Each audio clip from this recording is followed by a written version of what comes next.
गोडसे ने गांधी की राजनीतिक भूलों के बारे में बताते हुए कहा, 30 जनवरी 1948 की घटना का कारण राजनीतिक और केवल राजनीतिक था। मैं इस बात को सविस्तार बताऊंगा। मुझे इसमें कोई आपत्ति नहीं थी कि गांधी जी हिंदू, मुस्लिम और अन्य धर्मों की पवित्र पुस्तकों का अध्ययन करते थे या वे अपनी प्रार्थना में गीता, कुरान और बाइबल के श्लोक पढ़ते थे। सब धर्मों की पुस्तकें पढ़ना मैं बुरा नहीं समझता। भिन्न भिन्न धर्म ग्रंथों का तुलनात्मक अध्ययन करना मैं गुण समझता हूँ। मेरे मतभेद के कारण और थे। उत्तर में वायव्य सीमा प्रांत से लेकर दक्षिण में कुमार अंतरीप तक और कराची से आसाम तक, इस सारी भूमि को मैं अपनी मातृभूमि मानता रहा हूँ। इतने विशाल देश में प्रत्येक धर्म के लोग रहते हैं। मैं समझता हूँ कि उन सबको अपने धर्म पर चलने की स्वतंत्रता होनी चाहिए। भारत में हिंदुओं की संख्या सबसे अधिक है। इस देश से बाहर ऐसा कोई स्थान नहीं है जिसे हम अपना कह सके। भारतवर्ष प्राचीन काल से ही हिंदुओं की मातृभूमि है और पुण्य भूमि भी। हिंदुओं के कारण यह देश प्रसिद्ध हुआ। कला, विज्ञान, धर्म और संस्कृति में इसको जो ख्याति मिली वह भी हिंदुओं के कारण मिली। हिंदुओं के पश्चात यहाँ मुसलमानों की जनसंख्या सबसे अधिक है। मुसलमानों ने 10वीं शताब्दी से यहाँ प्रवेश करना प्रारंभ किया और भिन्न भिन्न स्थानों पर अपने राज्य स्थापित करके भारत के बहुत बड़े भाग पर अपना आधिपत्य जमा लिया। अंग्रेजों के भारत में आने के पहले ही हिंदू और यवन शताब्दियों के अनुभव के पश्चात यह जान चुके थे कि मुसलमान यहाँ राजा बनकर नहीं रह सकते और न ही उन्हें यहाँ से निकाला ही जा सकता है। दोनों यह जानते थे कि दोनों को स्थायी रूप से यहाँ रहना है। मराठों की उन्नति, राजपूतों के विद्रोह और सिखों की शक्ति के कारण मुसलमानों का आधिपत्य बहुत निर्बल हो चुका था। वैसे तो मुसलमान तब भी यहाँ राज्य जमाए रखने का इरादा लिए हुए थे, परंतु अनुभवी लोग जानते थे कि ऐसी आशाएं निरर्थक है। दूसरी ओर अंग्रेज हिंदुओं और मुसलमानों से युद्ध में जीते हुए थे। नीति में इन दोनों से अधिक निपुण थे। उन्होंने अपनी योग्यता और राज्य प्रबंध से जनता के जीवन और सम्मान को सुरक्षित किया। हिंदू और मुसलमान दोनों ने उनको यहाँ का राजा स्वीकार कर लिया। हिंदुओं और मुसलमानों में कटुता तो पहले से ही थी। अंग्रेजों ने इस कटुता का लाभ उठाया और अपने राज्य को अधिक समय तक जमाए रखने के लिए हिंदू और मुसलमानों की परस्पर कटुता को और बढ़ावा दिया। कांग्रेस इस ध्येय से बनाई गई थी कि जनता को उसके अधिकार दिलाए जाए। मेरे मन में प्रारंभ से ही जब मैं कार्य क्षेत्र में उतरा, वे विचार बहुत दृढ़ हो गए थे कि विदेशी राज्यों को समाप्त करके उसके स्थान पर अपना राज्य स्थापित किया जाए। गोडसे ने कहा कि मैंने अपने लेखों और भाषणों में सदा ही यही बात कही है कि चुनाव के समय या मंत्रिमंडल बनाते समय अथवा अन्य ऐसे कार्यों में संप्रदाय का प्रश्न नहीं उठाना चाहिए। स्पष्ट रूप से समझने के लिए आप हिंदू महासभा के बिलासपुर के अधिवेशन के प्रस्तावों को देख सकते हैं, जो आगे दिए भी गए हैं। कांग्रेस के नेतृत्व में यह विचार दृढ़ होता जा रहा था, परंतु मुसलमानों ने अग्रसर होकर इसमें भाग नहीं लिया। पीछे वे अंग्रेजों की चाल में आ गए। हिंदू और मुसलमानों में फूट डालकर ही अंग्रेज यहाँ राज्य कर सकते थे। अंग्रेजों ने उनकी सहायता की और उनसे प्रोत्साहित होकर मुसलमान यह अभिलाषा करने लगे कि हिंदुओं पर आगे उनका आधिपत्य पुनः हो सकेगा। यह अभिलाषा प्रथम बार 1906 में प्रकट हुई, जब वायसराय लॉर्ड मिंटो का संकेत पाकर मुसलमानों ने हिंदुओं से अलग चुनाव के अधिकार मांगे और अंग्रेजों ने धूर्ततापूर्वक यह कहकर अलग चुनावों को स्वीकार कर लिया कि ऐसा करने से अल्पसंख्यक अर्थात मुसलमानों के अधिकार सुरक्षित हो जाएंगे। कांग्रेस ने पहले तो इसका थोड़ा सा विरोध किया, परंतु 1934 में उसने इस प्रस्ताव को पास कराने में प्रत्यक्ष सहायता की। कांग्रेस ने कहा, हम इस विषय में न हाँ कह सकते हैं और न ना। इस प्रकार देश के विभाजन की मांग की नींव पड़ी और नींव पड़ते ही यह मांग बढ़ी।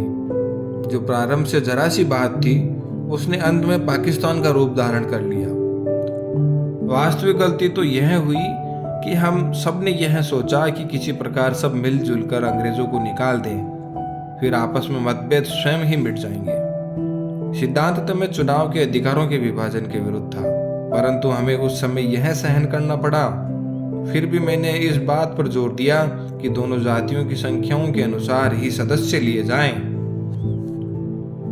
मुस्लिम लीग को एक ओर तो अंग्रेजों की सहायता मिलती रही और दूसरी ओर गांधी के नेतृत्व वाली कांग्रेस का आशीर्वाद मिलता रहा। उधर मुसलमानों ने मुस्लिम लीग को अपना पूरा समर्थन दिया और वह प्रतिवर्ष अपने अलग अलग अधिकारों की मांगों को बढ़ाती गई। जैसे मैंने पहले कहा है, कांग्रेस वैसे तो अलग चुनाव के सिद्धांत के विरुद्ध थी, परंतु 1916 में उसने लखनऊ पैक्ट में मुसलमानों की अनुचित मांगों को स्वीकार कर लिया और फिर हर बार यह स्वीकार करती गई। इस प्रकार कांग्रेस जो अपने ध्येय से हटती गई, आगे एक असहनीय कष्ट का कारण बनी। सन 1920 से अर्थात लोकमान्य तिलक के पश्चात गांधी का प्रभाव कांग्रेस में बढ़ा और बल पकड़ता गया। उन्होंने जनता को जागृत करने के लिए जो कार्य किए उनका बहुत प्रभाव पड़ा। वे सत्य और अहिंसा के नारे लगवाते रहे। कोई भी समझदार व्यक्ति उन नारों को बुरा नहीं कह सकता था। वास्तव में इन उद्घोषों में नवीन बात न थी। प्रत्येक शांतिपूर्ण आंदोलन में ऐसे उद्घोष लगाए ही जाते हैं। यह आशा करना कि जनता साधारण जीवन में ऐसे उच्च सिद्धांतों पर चलेगी केवल एक स्वप्न था। वास्तविक यह है कि अपने कर्तव्य का पालन करने के लिए, अपने सम्मान की रक्षा करने के लिए और अपने आश्रित और देश के लिए कुछ करने के लिए हमें अहिंसा छोड़कर हिंसा पर चलना पड़ेगा। मेरा अटल विश्वास है कि अत्याचारी का सामना शस्त्रों से ही किया जा सकता है।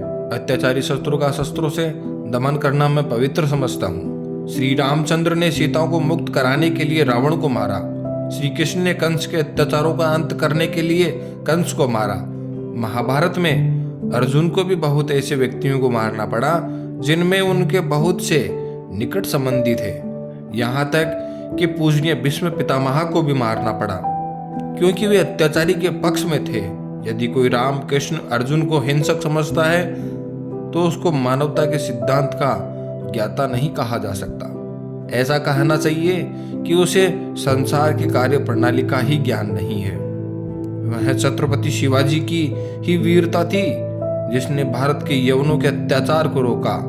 शिवाजी ने जिस प्रकार फजल खां को मारा वह बिल्कुल ठीक तरीका था, अन्यथा फजल खां शिवाजी को मार डालता। गांधी जी शिवाजी प्रताप और गुरु गोविंद सिंह की निंदा करते थे, उनको गलत पथ पर चलने वाला कहते थे और इस प्रकार वह अपने बौद्धिक दिवालियापन का प्रमाण देते रहे थे। प्रत्येक देशभक्त वीर ने अपने समय में देश को अत्याचारों से बचाया, शक्ति से विदेशी आक्रमणों को रोका और मातृभूमि को मुक्त कराया। दूसरी ओर इस महात्मा के 30 साल के नेतृत्व में वह करतूतें हुई जो पहले कभी नहीं हुई थी। अधिक से अधिक मंदिरों को अपवित्र किया गया, अधिक से अधिक लोगों को मुसलमान बनाया गया, अधिक स्त्रियों का अपमान हुआ और अंत में देश का 1/3 हाथ से जाता रहा। मुझे आश्चर्य इस बात का है कि गांधी जी के अनुयायी उस स्पष्ट बात को भी नहीं देख सके जिसको कोई अंधा भी देख सकता था। गांधी जी तो शिवाजी, प्रताप और गुरु गोविंद सिंह के समक्ष कुछ भी नहीं थे। वे उन वीरों की निंदा करते थे जो उनकी सीमा से बाहर का काम था। यह पार्टी जिसके हाथ में अंग्रेजों को दी हुई शक्ति है, जिसने मुसलमानों की हिंसा के आगे सर झुकाकर कायरता से भारत के विभाजन को स्वीकार कर लिया, आज सैकड़ों उल्टे सीधे उचित अनुचित उपायों से अपने स्वार्थ के लिए प्रयत्नशील है। गांधी जी की मृत्यु भी इनके स्वार्थ सिद्धि के उपयोग में लाई जा सकती है, परंतु गांधी जी का ठीक स्थान कहाँ पर है यह इतिहास ही समय आने पर बताएगा। मेरा कहना विपरीत लगेगा, किंतु वास्तव में गांधी एक हिंसक शांति मूर्ति थे जिन्होंने सत्य अहिंसा के नाम पर देश पर घोर विपत्तियों का भार डाल दिया, जबकि प्रताप, शिवाजी और गुरु गोविंद सिंह देशवासियों के हृदयों में सदा जीवित रहेंगे।